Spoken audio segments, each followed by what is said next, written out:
Question है, भारतेंदु हरिश्चंद्र की अनुदित रचना नहीं है। अनुदित रचना नहीं है भारतेंदु हरिश्चंद्र की। विद्या सुंदर, मुद्रा राक्षस, अंधेर नगरी, धनंजय विजय। तो भाई जो अंधेर नगरी है, ठीक है, ये भारतेंदु हरिश्चंद्र की अनुदित रचना नहीं है। ये क्या है, एक मौलिक रचना है इनकी, ठीक है, मौलिक रचना है, ठीक है, ये आपको ध्यान रखना है। और इनकी रचनाएं कौन कौन सी है, रत्नावली काफी महत्वपूर्ण रचना है इनकी, ठीक है, विद्या सुंदर काफी बार पेपर में पूछी गई है, पाखंड, विडंबन,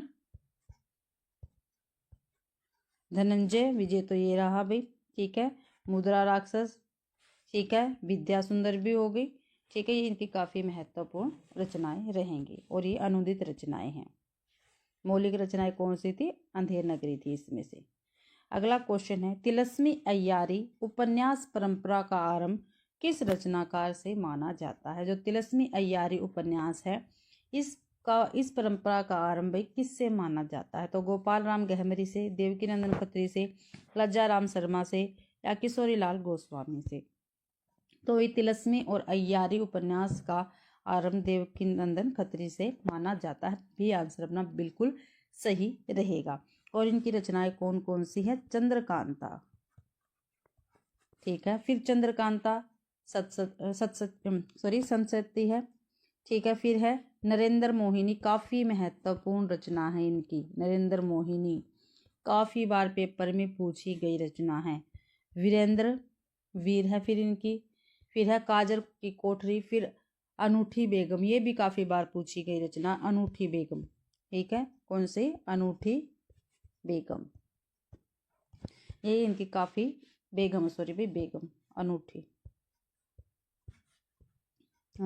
बेगम, ठीक है, काफी महत्वपूर्ण इनकी औपन्यासिक कृतियां रहेंगी देवकीनंदन खत्री जी की।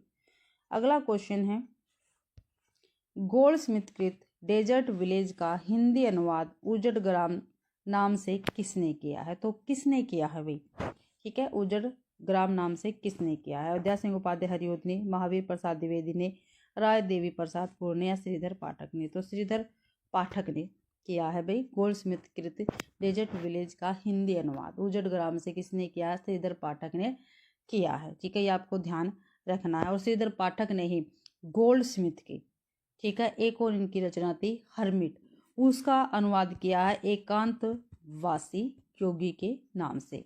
और इनकी एक और रचना है ट्रेवलर,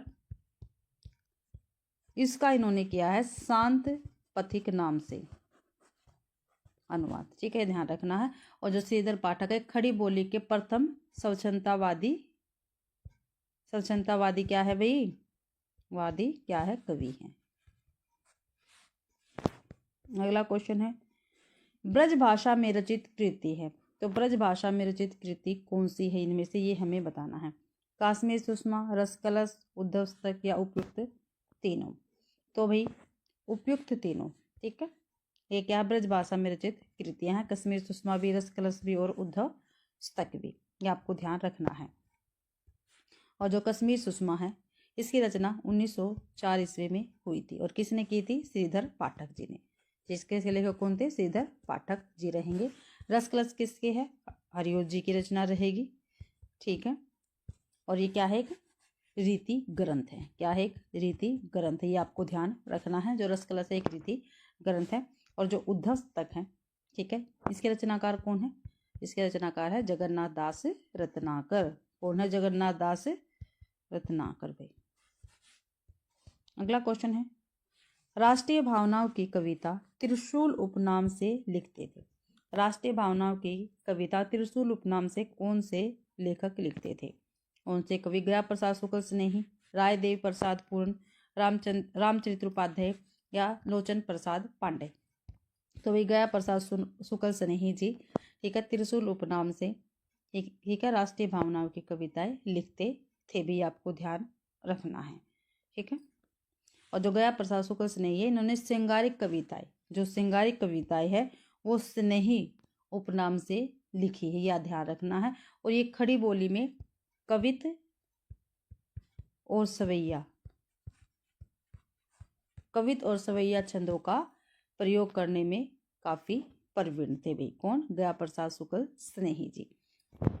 और इनकी रचनाएं देख लेते हैं। इनकी रचनाएं कौन कौन सी है गया प्रसाद शुक्ल स्नेही जी की, जो पेपर में पूछी जाती है। तो कृषक क्रंदन काफी बार पेपर में पूछी गई रचना है।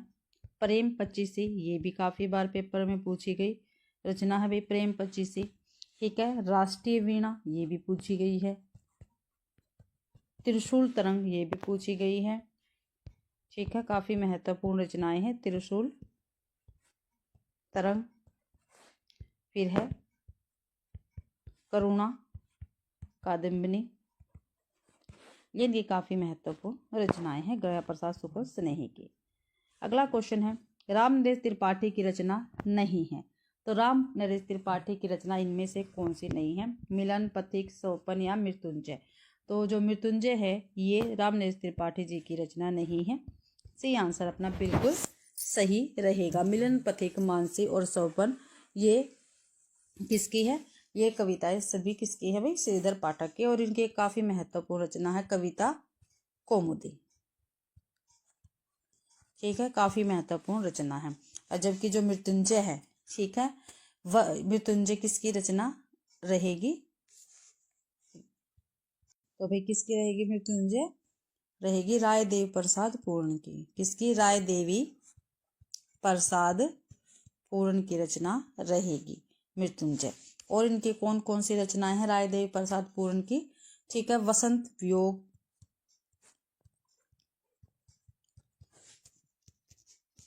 राम रावण विरोध और स्वदेशी कुंडल।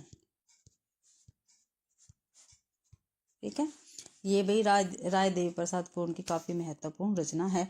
और जो राम नरेश त्रिपाठी जी हैं, ठीक है, इनको भाई स्वच्छतावाद के दूसरे प्रसिद्ध कवि कहा जाता है।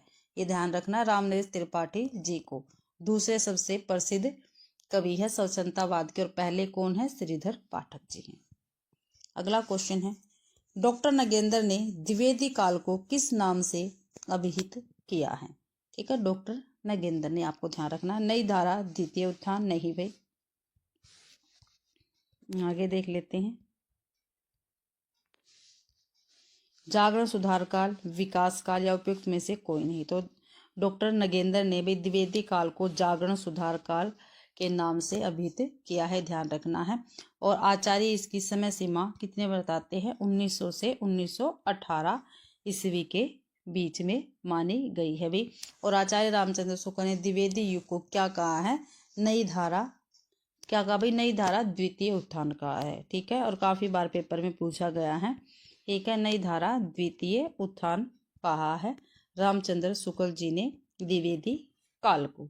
ठीक है, और ध्यान रखना। और इसकी समय सीमा 1893 से 1918 ईस्वी इन्होंने मानी है रामचंद्र शुक्ल जी ने। और ये काफी बार पेपर में पूछा गया है।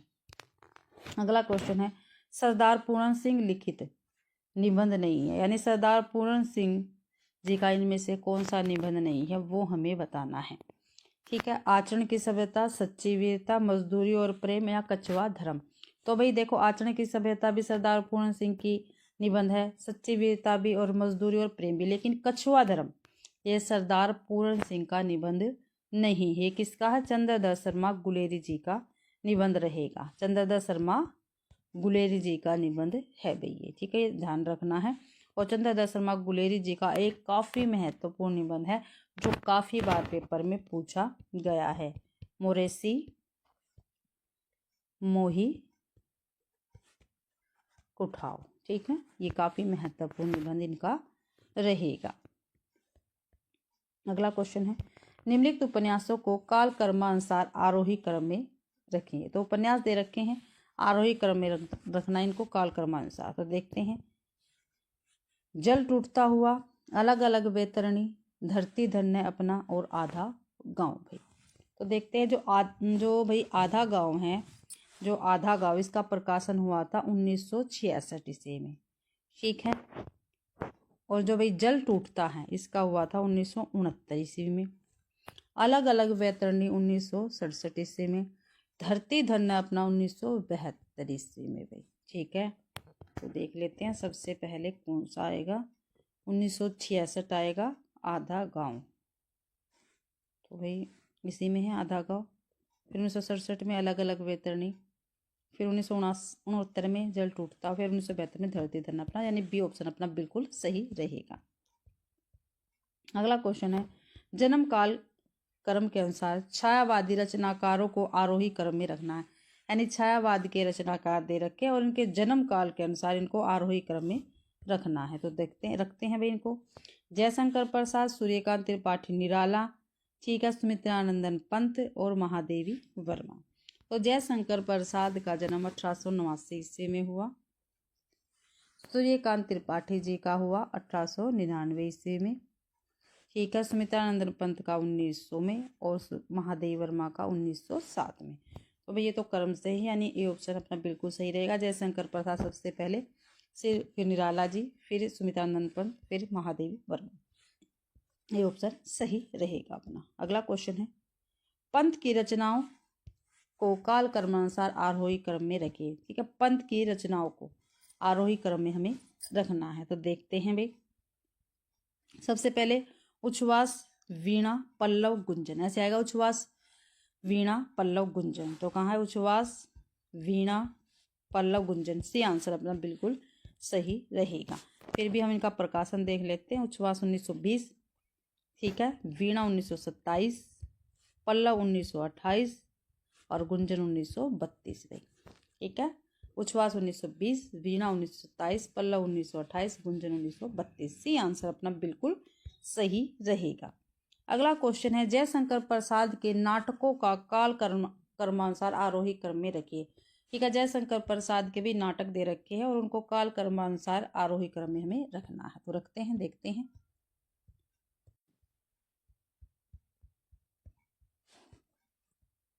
तो देखते हैं पहले, अजातशत्रु, जन्मेजय का नागयज्ञ, चंद्रगुप्त और सकंदगुप्त। तो देखो भाई, जो अजातशत्रु है इसका प्रकाशन हुआ था 1922 ईस्वी में, ठीक है। जन्मेजय का नागयज्ञ 1926 ईस्वी में, ठीक है। चंद्रगुप्त 1931 में, ठीक है। सकंदगुप्त 1928 में। तो देखो पहले अजातशत्रु आएगा, दोनों में है, इसलिए दो तो कट गए। फिर 1922 में आ गया अजातशत्रु, फिर जन्मेजय का नागयज्ञ 1926 में, दूसरे दोनों में है। फिर है भाई 1928 में सकंदगुप्त, बी ऑप्शन में है। फिर चंद्रगुप्त 1931 में, यानी बी आंसर अपना सही रहेगा। और ये जयशंकर प्रसाद के नाटक हैं। अगला क्वेश्चन है, प्रसाद साहित्य के प्रति प्रतिक्रिया व्यक्त करते हुए किसने कहा था कि इतिहास के गड़े मुर्दे उखाड़ने का काम इस युग के साहित्य में वांछनीय नहीं है, ठीक है भाई। ध्यान से कोटेशन पढ़ना, यही कोटेशन आपको पेपर में मिल सकती है। प्रसाद साहित्य के प्रति प्रतिक्रिया व्यक्त करते हुए किसने कहा था कि इतिहास के गड़े मुर्दे उखाड़ने का काम इस युग के साहित्य में वांछनीय नहीं। तो आचार्य रामचंद्र शुक्ल ने, हरि कृष्ण प्रेमी ने, डॉक्टर नगेंद्र ने या लक्ष्मी नारायण मिश्र जी ने। तो भाई ये किसने कहा था, ये हमें ध्यान रखना है। तो भाई ये लक्ष्मी नारायण मिश्र जी ने कहा था। डी ऑप्शन अपना बिल्कुल सही रहेगा, ठीक है। डी ऑप्शन बिल्कुल सही रहेगा। अगला क्वेश्चन, निम्नलिखित एकांकियों और उनके रचनाकारों को सुमेलित करते हैं भाई। तो देखते हैं, एकांकी दे रखे एक तरफ, दूसरी तरफ क्या है, रचनाकार है। यहाँ पे जो 10,000 है, 10,000 एकांकी है, ये किसकी है भाई, ये उदय शंकर भट्ट की है। लेकिन उदय शंकर भट्ट तो यहाँ पे नहीं है, एक मिनट आगे देख लेते हैं। उदय शंकर भट्ट की है भाई ये 10,000, उदय शंकर भट्ट। स्ट्राइक, जो स्ट्राइक है ये भुवनेश्वर प्रसाद की है एकांकी, स्ट्राइक भुवनेश्वर प्रसाद की है। कॉमरेड, जो कॉमरेड है ये गणेश प्रसाद द्विवेदी की रहेगी। कॉमरेड एकांकी है भाई। लक्ष्मी का स्वागत, जो लक्ष्मी का स्वागत है, जो लक्ष्मी का स्वागत है उपेंद्र नाथ अश्क जी के हैं। लक्ष्मी का स्वागत किसका, उपेंद्र नाथ अश्क जी का है। तो रह गए राम कुमार वर्मा, ठीक है। तो राम कुमार वर्मा की एकांकी कौन सी है? 10 मिनट है। कौन सी है? 10 मिनट है भाई, ठीक है, 10 मिनट है, ये आपको ध्यान रखना है, ठीक है। आप इसको ध्यान रखना। 10,000 किसके? उदय शंकर भट्ट जी के एकांकी है। और जो 10 मिनट है या राम कुमार वर्मा की है, यहाँ पे ये गलत ऑप्शन मिलेगा अगर होगा तो इसलिए तो देखो भाई कोई सा नहीं ठीक होगा ऑप्शन में, ठीक है। मैंने आपको यहाँ पे बता दिया, आप इसको ध्यान रखना। 10,000 उदय शंकर भट्ट की है, राम कुमार वर्मा की है 10 मिनट एकांकी, स्ट्राइक किसकी है? भुवनेश्वर प्रसाद की, कॉमरेड किसकी है? गणेश प्रसाद द्विवेदी की, और लक्ष्मी का स्वागत है उपेंद्र नाथ आश्क जी की एकांकी है ये, ठीक है। अगला क्वेश्चन देख लेते हैं। सप्तक के कवि नहीं है, ठीक है। इनमें से सप्तक के कवि कौन से नहीं है ये आपको बताना है। गिरजा कुमार माथुर, शमशेर बहादुर सिंह, त्रिलोचन या प्रभाकर माचवे। तो भाई जो त्रिलोचन जी है, ठीक है, ये सप्तक के कवि नहीं है। जो त्रिलोचन है ये क्या है? ये प्रगतिवादी कवि है। कैसे? कौन से कवि है? प्रगतिवाद के कवि है त्रिलोचन जी, ठीक है। और आप सभी को पता है जो अज्ञे जी है, इन्होंने भी 4 सप्तकों का प्रकाशन किया था, ठीक है, 4 सप्तकों का प्रकाशन किया था, ठीक है। जो तार सप्तक है, तार सप्तक, इसका प्रकाशन 1943 में, काफी बार बता चुकी हूँ। दूसरा सप्तक 1951 में, तीसरा सप्तक भाई 1959 में, और चौथा सप्तक 1979 से में, ठीक है। ये आपको ध्यान रखना है। अगला क्वेश्चन है, छायावाद के समर्थक आलोचक माने जाते हैं। छायावाद के समर्थक आलोचक कौन माने जाते हैं ये आपको बताना है। तो भाई नंद दुलारे वाजपेयी, रामचंद्र शुक्ल, परशुराम चतुर्वेदी या निर्मला जैन। तो भाई छायावाद के समर्थ आलोचक माने जाते हैं नंद दुलारे वाजपेयी। ये आंसर अपना बिल्कुल सही है, ठीक है। और आचार्य नंद दुलारे वाजपेयी को समन्वयशील, स्वच्छंदतावादी एवं सौष्ठववादी आलोचक माना जाता है। ये आपको ध्यान रखना है। क्या क्या माना जाता है? समन्वयशील, स्वच्छंदतावादी और सौष्ठववादी आलोचक माना जाता है नंद दुलारे वाजपेयी जी को, ठीक है। और नंद दुलारे वाजपेयी ने सर्वप्रथम छायावाद को क्या क्या कहा है? मानवीय और सांस्कृतिक प्रेरणा के रूप में व्याख्यायित किया है, ठीक है। अगला क्वेश्चन है, चंद हसीनों के खतूत की साहित्य विधा क्या है? चंद हसीनों के खतूत जो है इसकी साहित्यिक विधा क्या है? पहले तो देखते हैं किसकी रचना है ये चंद हसीनों की के खतूत। ये है पांडे बेचैन शर्मा उगर जी की रचना रहेगी। पांडे बेचैन शर्मा उगर जी की रचना है भैया, ठीक है। चंद हसीनों के खतूत, ये हमें देखना साहित्यिक विधा की कौन सी विधा से है ये। तो उपन्यास है, संस्मरण है, डायरी है, नाटक है। तो भैया उपन्यास विधा की रचना रहेगी। ये आंसर अपना बिल्कुल सही है। अगला क्वेश्चन है, प्रेमचंद्र के उपन्यासों के संदर्भ में कौन सा कथन असंगत पूर्ण है? ठीक है, यानी गलत है वो बताना प्रेमचंद्र के उपन्यासों के संदर्भ में। तो देखते हैं,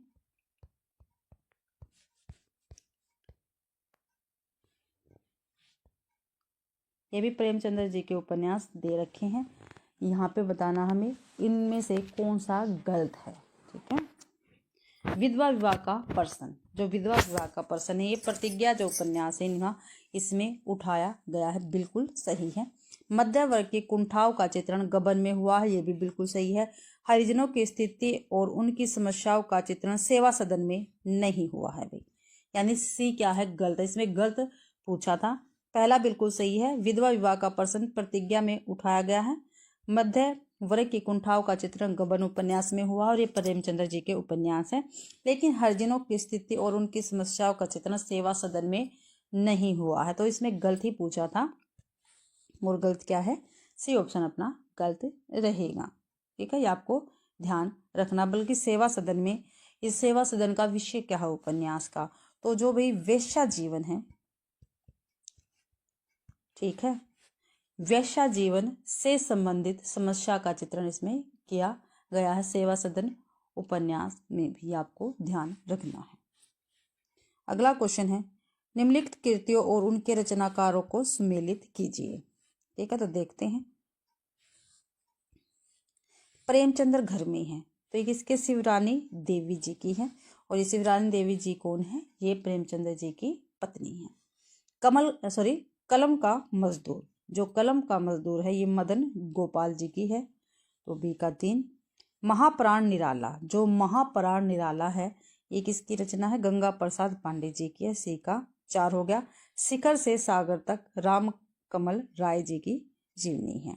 ठीक है, तो 2 3 4 1। ठीक है, इनकी लेखक है, जीवनियों के लेखक है, भी ये ध्यान रखना है, जीवनियां दे रखे और उनके लेखक है ये।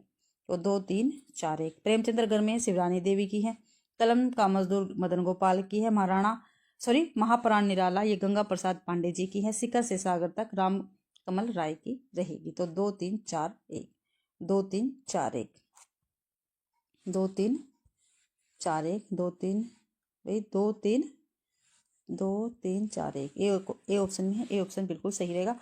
और ये सभी जीवनियां हैं और ये जीवनियों के लेखक है, ये आपको ध्यान रखना है। अगला क्वेश्चन है 420वां है, आज नदी बिल्कुल उदास थी, सोई थी अपने पानी में, काव्य पंक्तियों के रचनाकार कौन। और काफी बार पेपर में पूछी गई पंक्तियां हैं। आज नदी बिल्कुल उदास थी, सोई थी अपने पानी में, तो काव्य पंक्तियों के रचनाकार कौन रहेंगे, नागार्जुन, शमशेर बहादुर, त्रिलोचन या केदारनाथ अग्रवाल।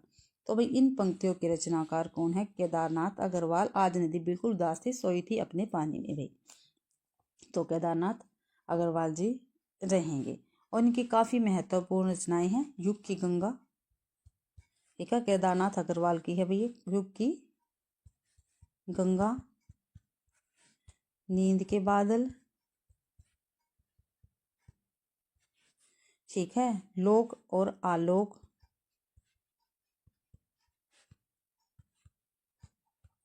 फूल नहीं रंग बोलते हैं,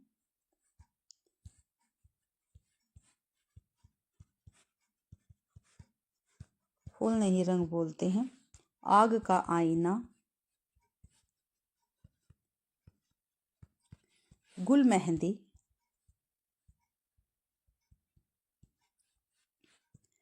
आत्मगंध और कहे केदार खरी खरी। काफी महत्वपूर्ण रचनाएं हैं कि कहे केदार खरी खरी। अपूर्वा, ठीक है, बोल बोल अबोल, काफी महत्वपूर्ण रचना भी, बोले बोल अबोल, बोले बोल अबोल, ठीक है। तो ये सभी रचनाएं किसकी है, केदारनाथ अग्रवाल जी की रहेगी। तो इसी के साथ भाई मुल्ला दाऊद की भाषा है, जो मुल्ला दाऊद है उनकी भाषा कौन सी है, तो देखते हैं।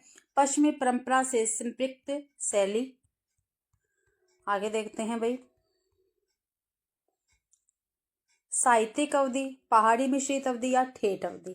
तो भाई मुल्ला दाऊद है उसकी भाषा कैसी है, ठेठ अवधि है। डी आंसर अपना बिल्कुल सही रहेगा। और चंदायन आप सभी को पता है मुल्ला दाऊद की, ठीक है, ठेठ अवधि भाषा की कृति है और सूफी प्रेम काव्य है, ठीक है, याद रखना हिंदी का प्रथम सूफी प्रेम काव्य है जो कि अवधि भाषा में है। और इसका नायक क्या है, ठीक है, नायक लोरिक है, एक मिनट भाई, नायक लोरिक और नायिका इसमें चंदा है भाई। और इनकी प्रेम कथा इस जो ग्रंथ है प्रेम काव्य इसमें वर्णित है, ठीक है, चंदायन में भाई। अगला क्वेश्चन है, इनमें से कौन सी कृति जायसी की अक्षय कृति के आधार पर रची गई है, ठीक है भाई, इनमें से कौन सी कृति है जो जायसी की अक्षय कृति के आधार पर रची गई है।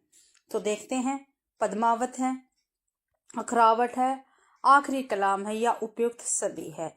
तो अक्षय कीर्ति के आधार पर रची गई रचना जायसी की पद्मावत रहेगी भाई, ठीक है, ये आपको ध्यान रखना है। अक्षय कीर्ति का आधार बनाकर लिखी गई रचना जायसी जी की कौन सी है, पद्मावत है। और जायसी द्वारा रचित ये अवधि भाषा की प्रमुख रचना है पद्मावत, आपको ध्यान रखना है। और जायसी हिंदी साहित्य के भक्ति काल की निर्गुण प्रेमाश्रय धारा के प्रमुख कवि थे, आपको ध्यान रखना है। भक्ति काल के निर्गुण और कौन सी धारा थे, प्रेमाश्री धारा के प्रमुख कवि थे भाई जायसी जी। ठीक है, और जो पद्मावत है इसमें 57 खंडों में रचित ये महाकाव्य है। ठीक है, जो पद्मावत है ये 57 खंडों में रचित महाकाव्य है, जबकि अखरावट और आखिरी कलाम किसकी रचना है? जायसी जी की अन्य रचनाएं रहेंगी। अगला क्वेश्चन है, सूफी काव्य पद्धति का अंतिम ग्रंथ कौन सा है? जो सूफी काव्य है, ठीक है, इसका अंतिम ग्रंथ हमें बताना कौन सा है? यूसुफ जुलेखा है, पद्मावत है, मृगावती है या इंद्रावती है? तो भाई सूफी काव्य का अंतिम ग्रंथ है इंद्रावती। कौन सा है? इंद्रावती है। और इसके लेखक कौन रहेंगे? नूर मोहम्मद है। कौन है? नूर मोहम्मद है ये। ठीक है, और नूर मोहम्मद ने ही अनुराग बासरी की रचना की है। अनुराग बासरी, इंद्रावती दोनों ही नूर मोहम्मद की काफी महत्वपूर्ण रचना रहेगी। यूसुफ जुलेखा के लेखक कौन है? तो निसार। ठीक है, यूसुफ जुलेखा के लेखक कौन है? निसार है। काफी बार पेपर में पूछा गया, जब मैंने स्टेट की सीरीज चला रखी थी तो उसमें भी ये पूछा गया था। ठीक है, और पद्मावत जायसी जी की है, मृगावती कुतुबन की रचना रहेगी, आपको ध्यान रखना है। और जिस भी बच्चे को अगर ये क्लासें देखनी है तो मैंने प्लेलिस्ट बना रखी है। ठीक है, मैराथन 2025 के नाम से भी उसमें काफ़ी महत्वपूर्ण क्वेश्चनों की मैराथन उसमें डाल रखी है, और मैराथन 2026 के नाम से भी, ठीक है, मैराथन उसमें डलने लग रही है, तो आप जाके चैनल पर विजिट कर सकते हैं भाई। ठीक है, और मैंने साथ साथ हिंदी साहित्य की थ्योरी क्लासें भी डाल रखी है, उसकी भी प्लेलिस्ट बना रखी है। और हिंदी साहित्य का क्रमबद्ध अध्ययन नाम से भी एक प्लेलिस्ट है, जो काफ़ी महत्वपूर्ण नोट्स के जरिए मैंने आपको करवा रखा है, तो आप उन क्लासों को भी जरूर से जरूर देखें भाई। क्या? अगला क्वेश्चन, नीचे 2 वाक्य दिए गए हैं, इनमें से एक को कथन ए तथा दूसरे को हम कारण की संज्ञा दी गई है। कथन 1, जो कथन ए है इसमें क्या है?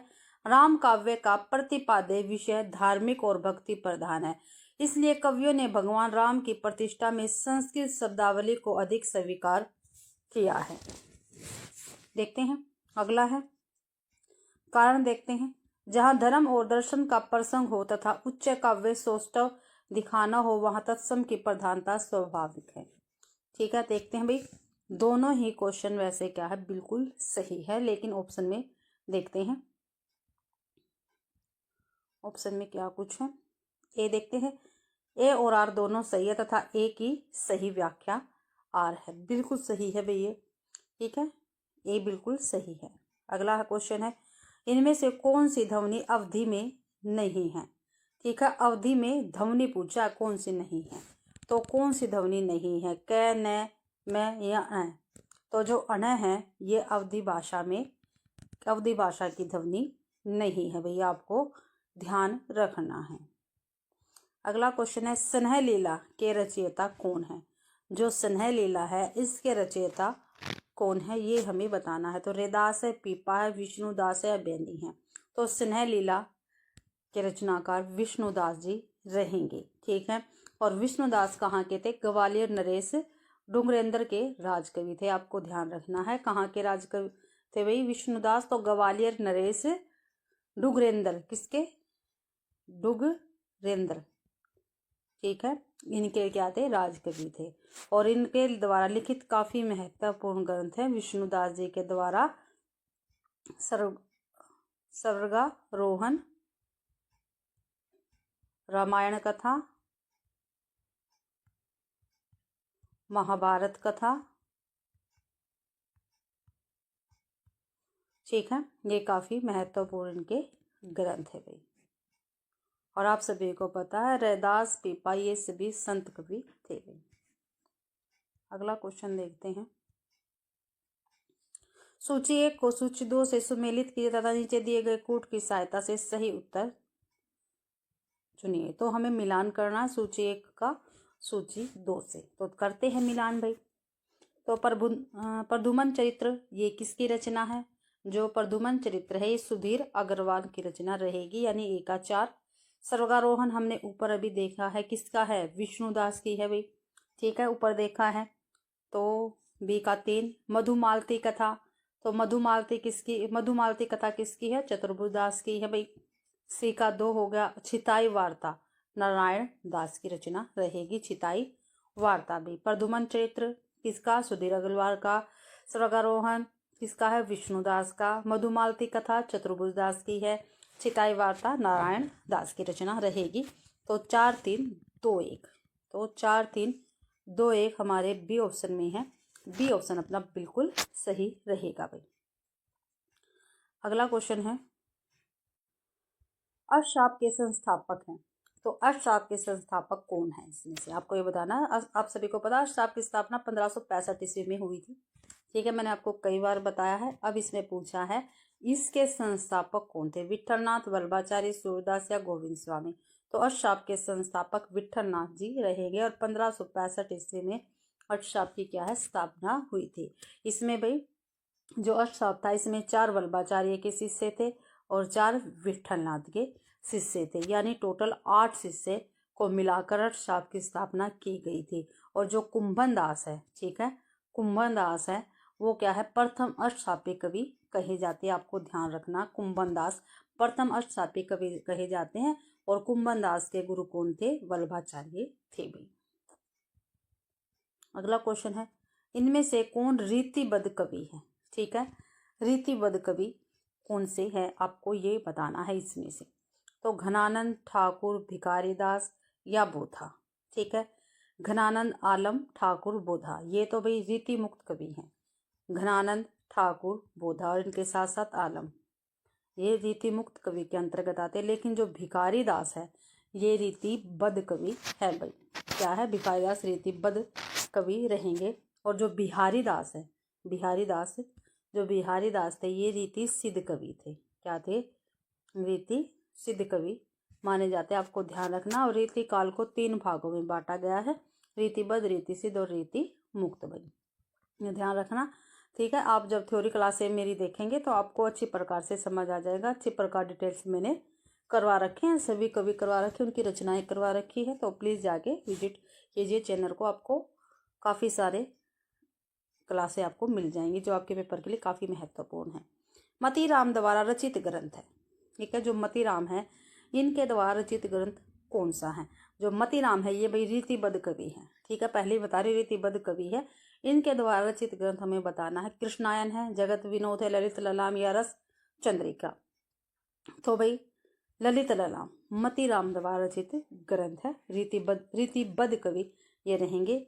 और मतीराम की काफ़ी महत्वपूर्ण रचनाएं हैं, काफ़ी बार पेपर में पूछी गई है भाई। ठीक है, कौन कौन सी रचनाएं हैं इनकी? फूल मंजरी है, काफ़ी महत्वपूर्ण रचना है इनकी। साहित्य सार है, मतीराम जी की रचना है। रसराज है, काफ़ी महत्वपूर्ण, काफ़ी बार पेपर में पूछी गई रचना है रसराज। किसकी है? मतीराम की। ललित ललाम तो आपने देख लिया। और जो जगत विनोद है ये किसकी है? ये पद्माकर जी की रहेंगी। ठीक है, काफ़ी महत्वपूर्ण रचनाएं है। और पद्माकर की काफ़ी महत्वपूर्ण रचनाएं है। पद्माभरण, प्रबोध 50, प्रताप सिंह, वृदावली आदि, ये काफ़ी महत्वपूर्ण रचनाएं है पद्माकर जी की। अगला क्वेश्चन है, कोई भी बोली या भाषा मानकता प्राप्त करने पर हो जाती है। क्या भी? कोई भी बोली या भाषा मानकता प्राप्त करने पर हो जाती है तो क्या हो जाती है? दुरूह, सरल, भावपूर्ण या सरस? तो क्या हो जाती है भाई? सरल हो जाती है। क्या हो जाती है? सरल हो जाती है। कोई भी बोली या भाषा मानकता प्राप्त करने पर सरल हो जाती है, आपको ध्यान रखना है। और मानक भाषा किसी भाषा की क्या होती है? जो मानक भाषा है, मानक भाषा, ठीक है। और हमें परिभाषा जरूर याद करके जानी है, क्योंकि एनवीएस, ठीक है, केवीएस का तो देखो इतनी बार परिभाषाएं पूछते नहीं, लेकिन एनवीएस में काफ़ी परिभाषाएं पूछी जाती है और EMRS में भी पूछी जाती है। तो आपको परिभाषा जरूर याद करके जानी है।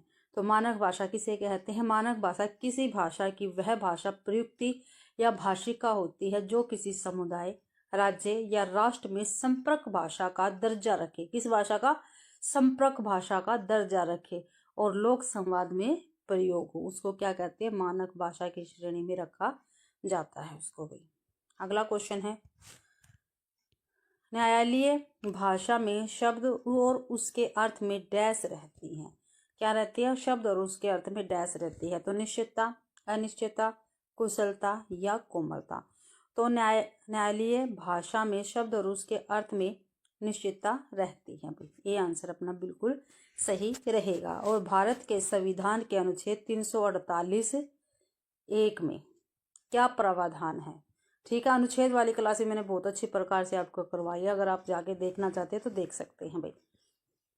तो क्या प्रावधान है कि उच्चतम न्यायालय और प्रत्येक उच्च न्यायालय में सभी कार्यवाही अंग्रेजी भाषा में होगी, जबकि संसद विधि द्वारा उपबंध न करे। तो ये 348(1) में कहा गया है। अगला क्वेश्चन है, व्यवहार के आधार पर शब्द कितने प्रकार के होते हैं? देखो भाई, क्वेश्चन अच्छी प्रकार से पढ़ना है। अगर हम क्वेश्चन अच्छी प्रकार से नहीं पढ़ पाए तो हमारा क्वेश्चन गलत हो जाएगा। ठीक है, व्यवहार के आधार पर शब्द कितने प्रकार के होते हैं? व्यवहार के आधार पर 5, 4, 3 या 2। तो व्यवहार के आधार पर भाई शब्द 5 प्रकार के होते हैं।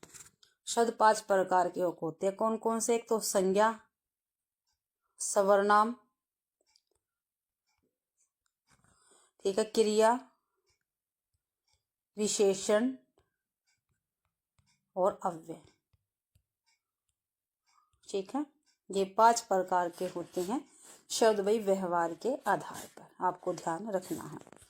श और स डैश के अंतर्गत आते हैं। स और स डैश के अंतर्गत आते हैं। तो क्या आते हैं भाई? आपने व्यंजन अच्छी प्रकार से पढ़े होंगे। ठीक है, तो देखते हैं किसके आधार पर आते हैं। ऑप्शन में देखते हैं, फिर उसके आगे देखेंगे। तो ऊष्म, स्पर्श, अंतस्थ या संयुक्त।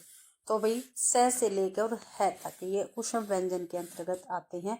ये आंसर अपना बिल्कुल सही रहेगा। जो अंत्यस्थ व्यंजन है ये कौन कौन से होते हैं? ये र, लव है। ठीक है, ये होते हैं भाई। और स्पर्श व्यंजन क से लेकर मैं तक। ठीक है, क से लेकर मैं तक सभी स्पर्श व्यंजन होते हैं। और संयुक्त व्यंजन कौन से होते हैं? जैसे अक्षय, त्रय, ग और श। ठीक है, ये संयुक्त व्यंजन होते हैं। अगला क्वेश्चन है, खरोष्टी लिपि की उत्पत्ति किससे हुई है? खरोष्टी लिपि की उत्पत्ति किससे हुई है ये आपको बताना है। तो किससे हुई है? चित्रलिपि से, कोलाक्षर लिपि से, अरमाइक लिपि से या ब्राह्मी लिपि से। तो खरोष्टी लिपि की उत्पत्ति भाई किस लिपि से हुई था? अरमाइक लिपि से हुई है। अरमाइक लिपि से खरोष्टी लिपि की उत्पत्ति हुई है। और खरोष्टी लिपि एक क्या है हमारे पास? प्राचीन लिपि है। ठीक है, ध्यान रखना, प्राचीन लिपि है जिसका उपयोग प्राचीन गांधार में किया जाता था। कहाँ पर किया जाता था? गांधार में किया जाता था। इस लिपि को सर्वप्रथम आपको याद रखना है किसने पढ़ा था? जेम्स प्रिंसेप ने पढ़ा था। जेम्स प्रिंसेप ने सबसे पहले ठीक है खरोष्टी लिपि को पढ़ा था। ये आपको ध्यान रखना है। अगला क्वेश्चन है, प्राचीन देवनागरी लिपि का विकास डैश हुआ है? जो प्राचीन देवनागरी लिपि है इसका विकास डैश हुआ। तो कब हुआ है? कुटिल लिपि से, दक्षिण लिपि से, गुरुमुखी लिपि से, नेपाली लिपि से। तो अभी प्राचीन देवनागरी लिपि का विकास कुटिल लिपि से हुआ है। ये आंसर अपना बिल्कुल सही है। और गुरुमुखी लिपि से पंजाबी भाषा की लिपि है गुरुमुखी लिपि। ठीक है, पंजाबी भाषा की गुरुमुखी है। आगे देखते हैं अगला क्वेश्चन। नागरी लिपि सुधार समिति के संयोजक हैं। नागरी लिपि सुधार समिति के संयोजक कौन है? तो कौन है? काका कालेकर, श्रीनिवास दास, भारतेंदु हरिश्चंद्र या आर्य नरेंद्र देव। तो नागरी लिपि सुधार समिति के संयोजक काका कालेकर है भाई। ठीक है, ये आपको ध्यान रखना है। और नागरी लिपि सुधार समिति की स्थापना 1935 ईस्वी में हुई थी। कब हुई थी? 1935 ईस्वी में हुई थी। और इन्होंने हिंदी साहित्य सम्मेलन में हिंदी, मराठी तथा गुजराती के लिए एक लिपि बनाने की दिशा में सुझाव दिया था। किसने? काका कालेकर यानी नागरी लिपि सुधार समिति ने भी। ठीक है, ये आपको ध्यान रखना है। ठीक है, और 31 जुलाई 1947 में आचार्य नरेंद्र देव की अध्यक्षता में नागरी लिपि सुधार समिति का निर्माण हुआ था। ठीक है, आर्य नरेंद्र देव की अध्यक्षता में 31 जुलाई 1947 ईस्वी में नागरी लिपि सुधार समिति का निर्माण हुआ था। और संयोजक कौन थे? काका कालेकर। ये आपको ध्यान रखना है। अगला क्वेश्चन है, स्कूल बुक सोसाइटी की स्थापना कब हुई? स्कूल बुक सोसाइटी की स्थापना कब हुई थी भाई? तो 1733 में, 1780 में, 1833 में या 1880 में? तो स्कूल बुक सोसाइटी की स्थापना 1833 में हुई थी और आगरा के पादरियों ने स्कूल बुक सोसाइटी की स्थापना की थी। आपको ध्यान रखना है, किसने की थी भाई? आगरा के पादरियों ने स्कूल बुक सोसाइटी की स्थापना की थी भाई 1833 ईस्वी में। अगला क्वेश्चन है, ईसाई मिशनरियों का प्रधान केंद्र डैश था? जो ईसाई मिशनरी थे इनका प्रधान केंद्र क्या था? तो क्या था भाई? इलाहाबाद था, दिल्ली था, मुंबई था या श्री रामपुर था? तो श्री रामपुर था भाई ईसाई मिशनरियों का प्रधान केंद्र भाई। और ये कहाँ पर है? ये तो पश्चिम बंगाल में स्थित है, श्री रामपुर पश्चिमी बंगाल में।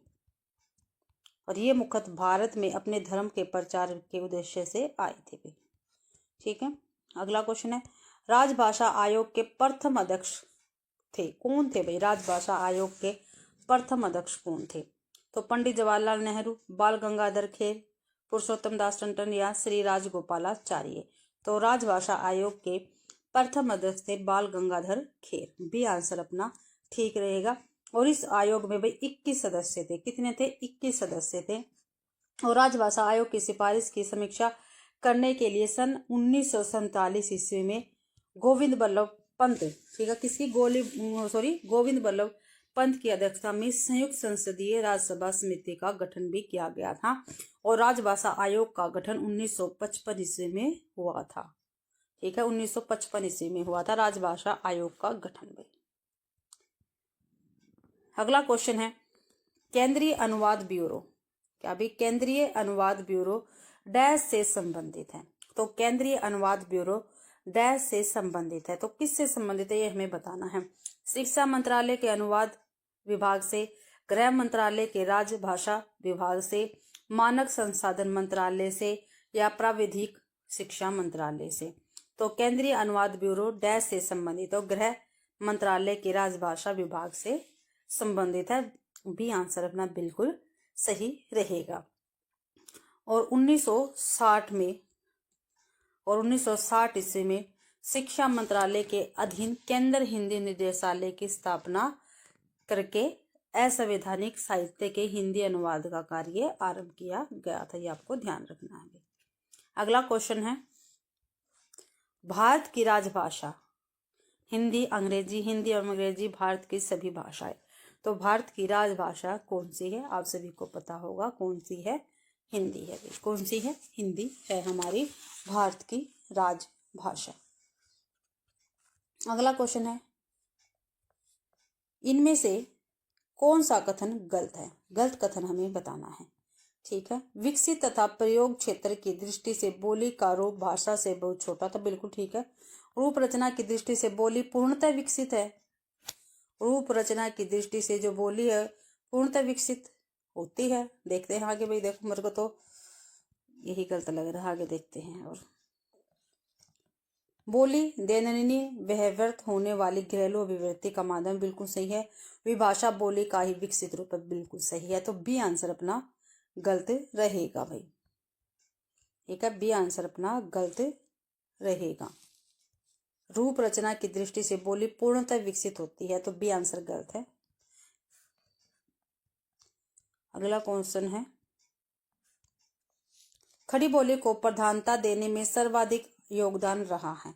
तो खड़ी बोली को प्रधानता देने में सर्वाधिक योगदान किसका रहा है, ये है पे बताना। तो ब्रह्म समाज का, प्रार्थना समाज का, थियोसोफिकल सोसाइटी का या आर्य समाज का? तो भाई खड़ी बोली को प्रधानता देने में सर्वाधिक योगदान आर्य समाज का रहा है। ठीक है, डी आंसर अपना बिल्कुल सही है। और आर्य समाज की स्थापना किसने की थी? दयानंद सरस्वती ने की थी भाई 1875 में। और कहाँ पे की थी? मुंबई में की थी। ठीक है, ये आपको ध्यान रखना है। और इस जो ये और इसकी स्थापना का मुख्य उद्देश्य क्या था? समाज सुधार था। ठीक है, आर्य समाज की, ठीक है, क्या था? समाज सुधार था। जो आर्य समाज है इसकी स्थापना का मुख्य उद्देश्य था समाज सुधार था। हिंदी गद्य को प्रभावित करने वाला धार्मिक आंदोलन आर्य समाजी था भाई। अगला क्वेश्चन है, प्रयोजन मूलक भाषा का प्रमुख संबंध है। प्रयोजन मूलक भाषा का प्रमुख संबंध है भाई, किससे है? साहित्य, कला, कल्पना या जीविकोपार्जन से। तो भाई डी आंसर अपना बिल्कुल सही रहेगा। प्रयोजन मूलक भाषा का प्रमुख संबंध जीविकोपार्जन से है भाई, ठीक है। और जो प्रयोजन मूलक है इससे तात्पर्य क्या है? तो हिंदी के उस रूप से है जो विज्ञान, तकनीकी, विधि, संचार एवं अन्य गतिविधियों में प्रयुक्त होती है। इसे कामकाजी हिंदी भी कहा जाता है। अगला क्वेश्चन है, इतिहास के प्रति भारतीय दृष्टिकोण प्राय डैश रहा है। तो इतिहास के प्रति भारतीय दृष्टिकोण प्राय डैश रहा, तो क्या रहा है भाई, ये हमें बताना है।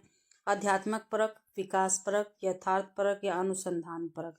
तो इतिहास के प्रति भारतीय दृष्टिकोण प्राय आध्यात्मिक परक रहा है। ये आंसर अपना बिल्कुल सही रहेगा।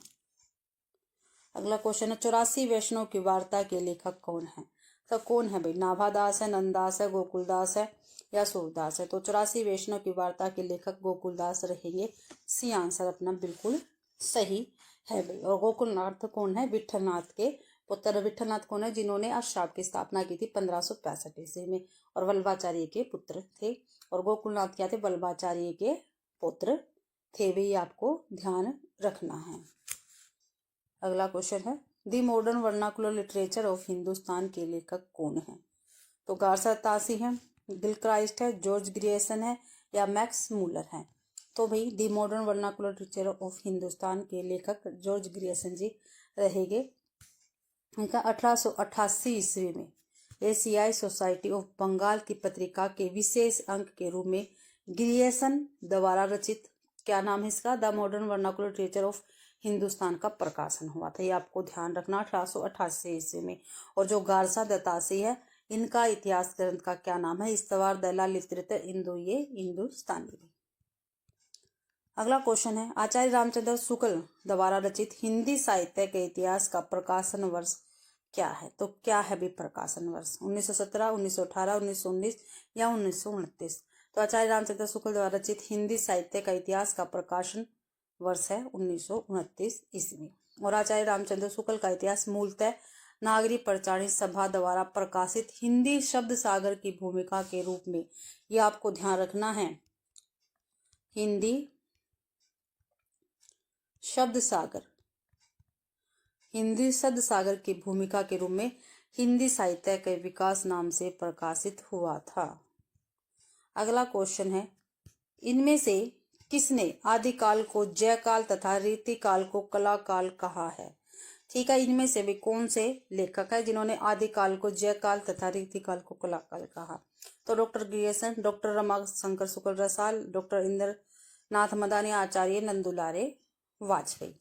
तो भाई डॉक्टर रमाशंकर शुक्ल रसाल ने आदिकाल को जयकाल कहा है और रीतिकाल को कलाकाल कहा है। बी आंसर अपना बिल्कुल सही रहेगा। और जो मुकुटधर पांडे है, इन्होंने लिखित रूप से, अगला क्वेश्चन देख लेते हैं, आधुनिक काल के तीसरे उत्थान की प्रमुख साहित्य प्रवृत्ति। आधुनिक काल है और इसका तीसरा उत्थान है, इसकी प्रमुख साहित्य प्रवृत्ति हमें बतानी है। ठीक है, तो देखते हैं भाई, प्रगतिवाद, प्रयोगवाद, हालावाद या छायावाद। तो आधुनिक काल के तीसरे उत्थान की प्रमुख साहित्य प्रवृत्ति कौन सी है भाई? छायावाद है। ठीक है, डी आंसर अपना बिल्कुल सही रहेगा। और मुकुटधर पांडे को लिखित रूप में छायावाद शब्द का प्रथम प्रयोक्ता स्वीकार किया गया है। ठीक है, छायावाद का प्रथम प्रयोक्ता किसे स्वीकार किया गया है लिखित रूप में? तो मुकुटधर पांडे जी रहेंगे, आपको ध्यान रखना है, मुकुटधर पांडे। ठीक है भाई। और छायावाद के कवि चतुष्ट में कौन कौन आते हैं? जयशंकर प्रसाद, पंत निराला और महादेवी वर्मा भाई। अगला क्वेश्चन है संदेश राशक डैश किस श्रेणी में आता है। जो संदेश राशक है वो कौन सी श्रेणी में आता है, खंड काव्य है, महाकाव्य है, चंपू काव्य है, गीति काव्य है। तो संदेश राशक भाई खंड काव्य की श्रेणी में आता है। ये आंसर अपना बिल्कुल सही है। और इसके लेखक कौन है, अब्दुल रहमान, अब्दुल रहमान। ठीक है, इन अब्दुल रहमान इसके लेखक रहेंगे। और ये हिंदी का पहला धर्मेत्तर रास ग्रंथ है भाई। ठीक है, पहला धर्मेत्तर रास ग्रंथ माना जाता संदेश राशक। और इस ग्रंथ में जो विक्रमपुर की एक वियोगिनी के विरह की कथा वर्णित है, ये भी काफी बार पेपर में पूछा गया। जो संदेश राशक है इसमें किसकी कथा वर्णित है, तो विक्रमपुर की एक वियोगिनी की विरह कथा वर्णित है इसमें। अगला क्वेश्चन है अमीर खुसरो का पूरा नाम क्या है। काफी बार पेपर में आया हुआ क्वेश्चन है। अमीर खुसरो का पूरा नाम क्या है, तो अब्दुल रईस खुसरो, अब्दुल खालिक खुसरो, अब्दुल कजल खुसरो या अब्दुल हसन यमुनुद्दीन खुसरो। तो अबुल हसन यमुनुद्दीन खुसरो अमीर खुसरो का पूरा नाम है, अबुल हसन यमुनुद्दीन खुसरो। और अमीर खुसरो निजामुद्दीन औलिया के शिष्य थे। ये भी काफी बार पेपर में पूछा गया। जो अमीर खुसरो हैं इनके गुरु का क्या नाम है, तो निजामुद्दीन औलिया। क्या है भाई, निजामुद्दीन औलिया। ठीक है, और जो अमीर खुसरो है ये खड़ी बोली के आदि कवि माने जाते हैं। और इनकी काफी महत्वपूर्ण रचनाएं हैं, जैसे खालिक बारिक, पहेलिया, दो सुगने और गजल है भाई। अगला क्वेश्चन है अद्वैतवाद के अनुसार, जो अद्वैतवाद है इसके अनुसार जीव और ब्रह्मा एक है, संसार सत्य है, जीव और ब्रह्मा अलग अलग है, ब्रह्मा विशेषण युक्त है। जो भाई अद्वैतवाद है इसके अनुसार जीव और ब्रह्मा एक ही है। तो ये आंसर अपना बिल्कुल सही रहेगा। अद्वैतवाद के अनुसार जीव और ब्रह्मा एक ही है भाई। ठीक है, और अद्वैतवाद दर्शन के संस्थापक कौन है, तो शंकराचार्य जी रहेंगे अद्वैतवाद के संस्थापक। ठीक है, और इसे शंकराद्वैतवाद भी कहा जाता है। जो अद्वैतवाद है इसको शंकराद्वैतवाद भी कहा जाता है। और शंकराचार्य मानते हैं कि संसार में ब्रह्मा ही सत्य है। ठीक है, शंकराचार्य क्या मानते हैं भाई, संसार में ब्रह्मा ही सत्य है, जगत क्या है, मिथ्या है, जीव और ब्रह्मा क्या है, अलग अलग नहीं है। जीव केवल अज्ञान के कारण ही ब्रह्मा को नहीं जान पाता, जबकि ब्रह्मा तो उसके ही अंदर विराजमान रहता है। ठीक है, अगला क्वेश्चन है 490वां। कृष्ण के साथ साथ राधा की महानता डैश संप्रदाय की विशेषता है। क्या भाई, कृष्ण के साथ राधा की महानता डैश संप्रदाय की विशेषता, तो श्री रुद्र, ब्रह्मा या सनकादि। तो भाई डी आंसर अपना बिल्कुल सही रहेगा। कृष्ण के साथ साथ राधा की महानता सनकादि संप्रदाय की विशेषता है। डी आंसर अपना बिल्कुल सही है। सनकादि संप्रदाय को निम्बार्क संप्रदाय के भी नाम से जाना जाता है, निम्बार्क संप्रदाय के नाम से भी जाना जाता है सनकादि संप्रदाय को। ठीक है, और निम्बार्क को भगवान कृष्ण के सुदर्शन चक्र का अवतार माना जाता है। जो निम्बार्क कवि हैं इनको भगवान कृष्ण के सुदर्शन का अवतार कवि माना जाता है। ठीक है भाई, तो इस कीजिए तथा नीचे दिए गए कूट द्वारा सही उत्तर को चुनिए। ठीक है भाई, तो सही उत्तर हमें चुनना सूची 1 और सूची 2 भाई। विशिष्टाद्वैतवाद रामानुजाचार्य, द्वैतवाद मध्वाचार्य इसके प्रवर्तक रहेंगे, शुद्धाद्वैतवाद विष्णु स्वामी प्रवर्तक रहेंगे भाई, और द्वैताद्वैतवाद निम्बार्काचार्य प्रवर्तक रहेंगे। तो 3 4 2 1 ये मैंने काफी बार आपको बता दिए हैं। 3 4 2 1 3 4 2 1 डी ऑप्शन में है। डी ऑप्शन अपना बिल्कुल सही रहेगा। अगला क्वेश्चन है रामानंद डैश की शिष्य परंपरा में आते हैं। जो रामानंद है वो किसकी शिष्य परंपरा में आते हैं, रंगाचार्य, नाथ मुनि, रामानुजाचार्य या पुंडरीकाक्ष। तो रामानंद भाई रामानुजाचार्य की शिष्य परंपरा में आते हैं, ये आप सभी को ध्यान रखना चाहिए। और रामानुजाचार्य की 14वीं और 15वीं शिष्य परंपरा में सुप्रसिद्ध स्वामी रामानंद हुए भाई। ठीक, आपको ध्यान रखना 14वीं या 15वीं शिष्य परंपरा में रामानंद हुए। ठीक है, और हिंदी में राम काव्य के पुरस्कर्ता रामानंद को ही माना जाता है। ये भी आपको ध्यान रखना है, पूछा जाता है हिंदी में भी हिंदी काव्य में राम काव्य के पुरस्कर्ता कौन माने जाते हैं, तो रामानंद ही माने जाते हैं। ये आपको ध्यान रखना है। ठीक है, और जो भाई और जो रामानंद है इनका 14वीं शताब्दी क्या भी 14वीं सदी में इनका जन्म माना जाता है, यानी वर्तमान थे भाई उसमें थे। और इनके प्रमुख ग्रंथ माने जाते हैं रामानंदाचार्य के, क्योंकि पूछा जाता है रामानंद के, ठीक है, वैष्णव मताब्ज भी पूछा गया है, वैष्णव मताज, भास्कर, श्री रामार्चन पद्धति तो काफी बार पेपर में पूछे गई इनका ग्रंथ है भाई। योग चिंतामणि रामानंद जी का ही है, तो योग चिंतामणि, ठीक है। आनंद भास भी इनका ही है। और राम रक्षा स्तोत्र, क्या भी, राम रक्षा स्तोत्र, ये भी रामानंद जी के काफी महत्वपूर्ण ग्रंथ है भाई। अगला क्वेश्चन देखते हैं। सद्दुकड़ी भाषा से आशय है, सद्दुकड़ी भाषा से क्या आशय है देखते हैं। इसमें कटु उक्तियों का प्रयोग हो, नहीं। इसमें अक्खरपन की झलक हो, नहीं। इसमें अनेक प्रांतीय भाषा बोलियों के शब्दों का मिश्रण हो, बिल्कुल ठीक है भाई। सी ऑप्शन अपना बिल्कुल सही रहेगा। तो सद्दुकड़ी भाषा से आश्रय है, इसमें अनेक प्रांतीय भाषाओं और बोलियों का शब्दों का मिश्रण होता है, उसको सद्दुकड़ी भाषा कहा जाता है। और आचार्य रामचंद्र शुक्ल जी ने, ठीक है, रामचंद्र शुक्ल जी ने कबीर की भाषा को सद्दुकड़ी भाषा कहा है, ये आपको ध्यान रखना है। और श्याम सुंदर दास ने कबीर की भाषा को क्या कहा है भाई, पंचमेल खिचड़ी। ये काफी बार पेपर में पूछे गए क्वेश्चन है। अगला क्वेश्चन है, सुरती से आशय है, जो सुरती है इससे क्या आशय है, ठीक है। तो उन्माद, विरक्ति, ध्यान या आनंद का अनुभव। तो भाई सुक्ति शब्द से आशय है आनंद का अनुभव, ठीक है। उन्माद का आशय क्या है, तो पागलपन भी कहते हैं उन्माद को, और सनक भी कह देते हैं, ठीक है। इससे इनका अर्थ है विरक्ति, आपको पता है वैराग्य होता है। ध्यान स्वरूप चिंतन होता है, ठीक है। मैंने आपको चारों के आशय बता दिए, इनके अर्थ मैंने आपको बता दिए है। अगला क्वेश्चन है, संत साधना का साहित्यिक रूप प्रारंभ हुआ, संत साधना का साहित्यिक रूप प्रारंभ हुआ काशी, प्रयाग, पंढरपुर या उज्जैन। तो संत साधना का साहित्यिक रूप पंढरपुर से प्रारंभ हुआ था। सी आंसर अपना बिल्कुल सही है भाई। और आचार्य रामचंद्र शुक्ल ने लिखा है निर्गुण मार्ग, लिख लो आप कहीं भी, निर्गुण मार्ग के निर्दिष्ट प्रवर्तक कौन है, कबीरदास ही थे, ठीक है। ये रामचंद्र शुक्ल जी ने लिखा है भाई। अगला क्वेश्चन है, अंगवधु डैश की रचना है, जो अंगवधु है ये किसकी रचना है, गरीबदास की, मिस्किनदास की, मलुकदास की या दादू दयाल की। तो अंगवधु दादू दयाल की काफी महत्वपूर्ण रचना है, डी आंसर अपना बिल्कुल सही रहेगा।